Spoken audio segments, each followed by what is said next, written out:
Bonsoir Bharat Pankhania, merci d'être avec nous en direct sur RT France. Alors le choix de repousser d'un mois le déconfinement total, est-ce que c'est du bon sens selon vous? Oui, c'est important également de suivre les données plutôt que de respecter les dates, comme on le dit. Les données indiquent que le variant Delta est plus contaminant à hauteur de 50%. Donc, nous devons réduire le nombre de cas et, dans le même temps, augmenter le taux d'immunisation. Il faut également observer le pourcentage des cas qui finit en hospitalisation. Si il y a peu d'hospitalisation, peu de cas graves, alors on pourrait éventuellement réouvrir.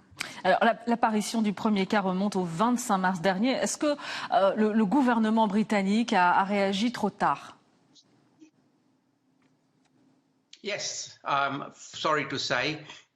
Oui, c'est malheureux à dire.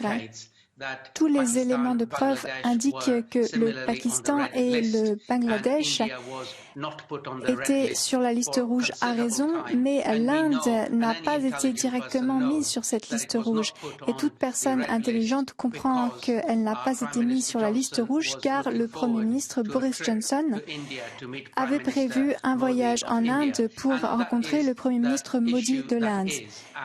Et c'est regrettable. Un mot tout de même sur les vaccins. Est-ce qu'ils sont efficaces contre le variant indien? Oui,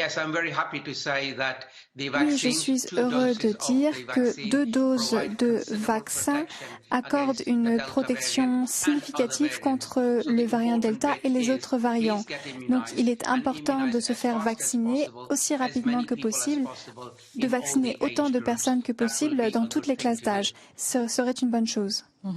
Alors, on croit qu'aujourd'hui, la moitié de la population a reçu au moins 2 doses. Combien est-ce qu'il en faudrait?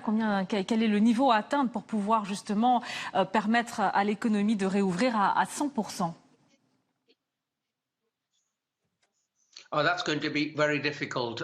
Cela va être très compliqué. Vacciner jusqu'à 75% de la population, dire que nous disposons de l'immunité collective, c'est une chose. Mais lorsqu'on se trouve face à un variant plus contagieux comme le variant Delta, il faut atteindre un taux de 85% de la population vaccinée. Donc c'est une tâche très ardue et très onéreuse.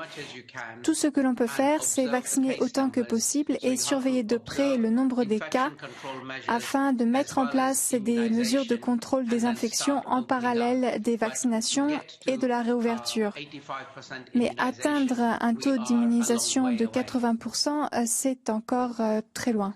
Est-ce que vous diriez que le Royaume-Uni aujourd'hui fait face à une 3e vague?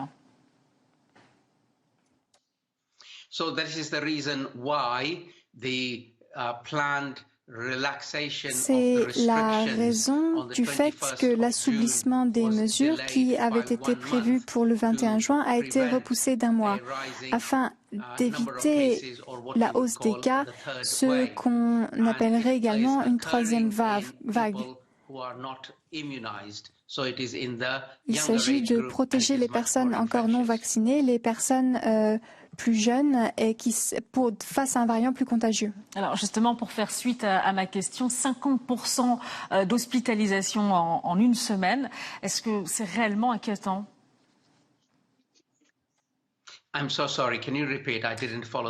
Pour faire suite à ma question et à cette 3e vague, 50% d'hospitalisation en une semaine, est-ce que c'est réellement inquiétant pour le pays? C'est profondément préoccupant car nous voulons voir si cette augmentation de 50% des hospitalisations va ensuite passer à 70-80%. Il y a toujours un délai de 3 semaines entre l'augmentation du nombre de cas et l'augmentation du nombre d'hospitalisations. Les 3 prochaines semaines seront déterminantes.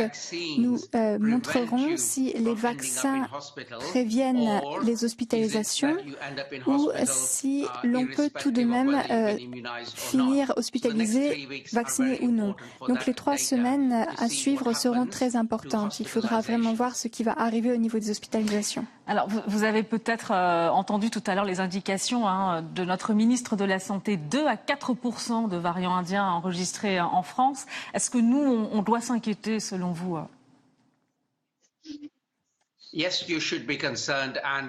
Effectivement, c'est inquiétant. L'Union européenne, le Royaume-Uni, le monde entier, tout cela ne représente qu'une seule grande famille. Ce qui arrive au Royaume-Uni finira par arriver en Europe et dans le reste du monde. Il faut vacciner aussi rapidement que possible et en parallèle protéger les populations grâce au contrôle de la propagation, notamment dans les espaces clos afin d'éviter la contamination. Merci beaucoup à vous, Bharat Pankhania. Je rappelle que vous êtes expert en maladies infectieuses à l'université d'Exeter.